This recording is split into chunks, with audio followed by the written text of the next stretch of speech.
Welcome back to another video. In this module, we'll be focusing on how to sell your business with a higher price and with less risk to the buyer. To sell your business, convince the buyer that you have a team that can run the business well after the transaction. The idea for people to buy a business is that they can ease into that business without any tinkering or working in the business. You'll also need to prove that your management team is locked into staying with your company after the acquisition. Next, you need to calculate your company valuation. There are several ways to do that, and in this video, we'll really only cover two. The first is enterprise value, or EV, over earnings before interest, taxes, depreciation, and amortization, or EBITDA. The second way is P over E, or price to earnings ratio. Both of these formulas are under business valuation multiplier. The EV over EBITDA formula is broken down to, again, enterprise value over its earnings before interest, taxes, depreciation, and amortization, while P&E, or P over E, stands for price to earnings ratio. We'll talk more about it in the next module. I'll see you there.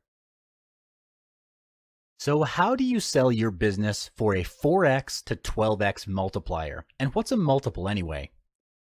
A multiple measures some aspects of a company's financial well-being, determined by dividing one metric by another metric. The metric in the numerator is typically larger than the one in the denominator. A multiple works in a way that it is a measurement of risk. The inverse or reciprocal of a multiple shows the current return on an investment. So the higher the multiple, the less risk a buyer perceives in the transaction, and the more likely they'll pay more for the investment. For example, the inverse of a 4x multiple is 25%. For a buyer to require a 25% return on an investment, the business may not be growing or is in a tougher, more capital-intensive industry. Either way, a general interpretation is that this investment is pretty risky. In comparison, the inverse of a 12x multiplier is, get this, 0.08%, meaning that the buyer would be willing to pay 7 times only if the investment is much less risky. Okay, how to evaluate your business. A multiple is calculated as multiple equals performance metric A over performance metric B. A multiple can be used to show how much your business is worth in the market and how much you'll be able to make by selling your business away. For example, using the P over E ratio, if you plan to sell your company at 12x multiplier, how much will the price be? Or how much should your company be earning before you sell it away? The price of the company can be estimated by multiplying the annual earnings of the company by the multiplier of 12.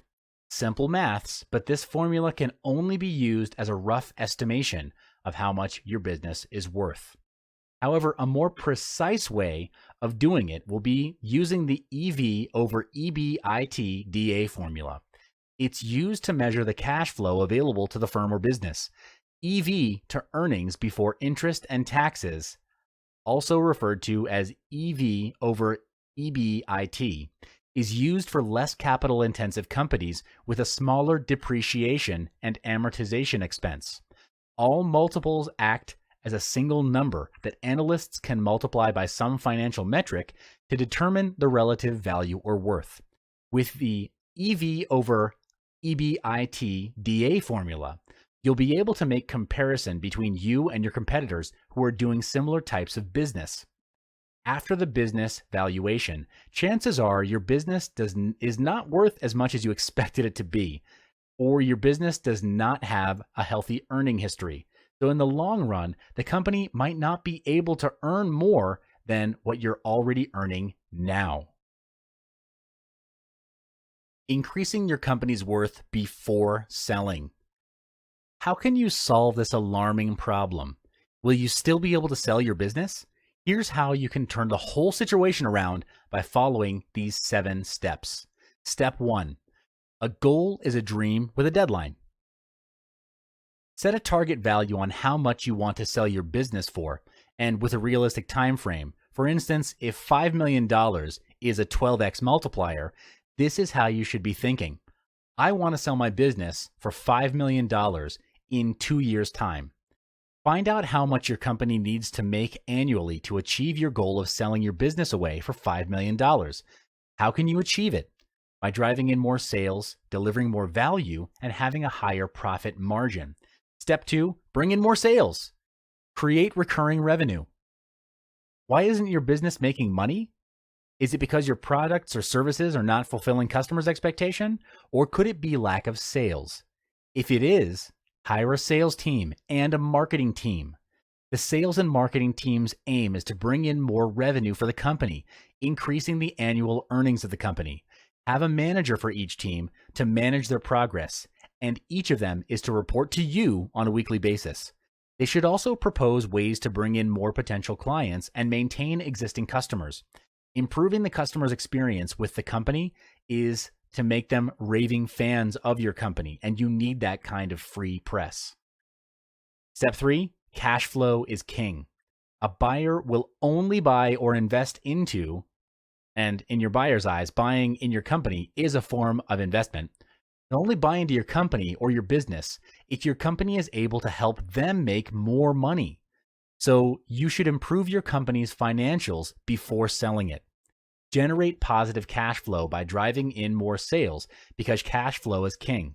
To make your business a valuable and sellable asset, your company should have a history of making a healthy profit. Why profit and not revenue? Because profit is the bottom line of your business.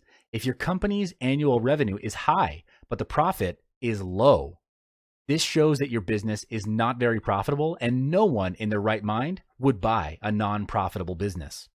Step 4, management is doing things right. The leader is doing the right things.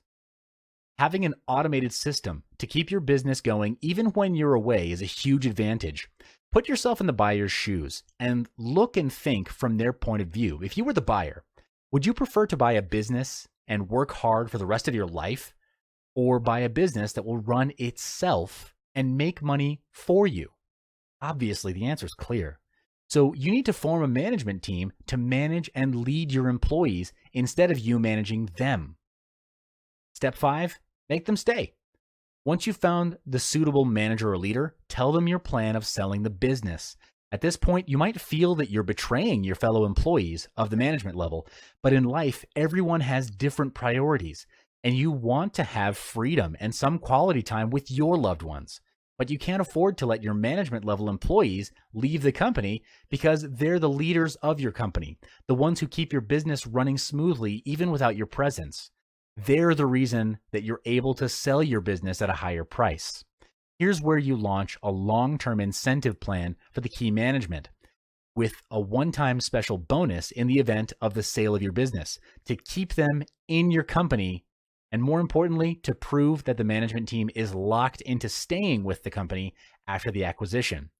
Step 6 is finding a broker. Now's the time to find a representative to help you sell your business.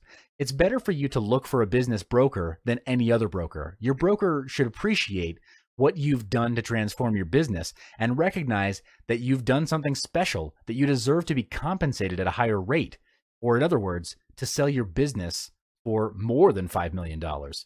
Contacting a broker is a wise choice, but what you also need to realize is that brokers typically charge a percentage of the proceeds of the deal in the form of success fee or commission. Step 7, after the acquisition. After selling your company or business, you'll be receiving a lump sum of money, and this is where you need to manage your personal finances very wisely. Steps on how to manage your sudden wealth increase will be discussed in the next module.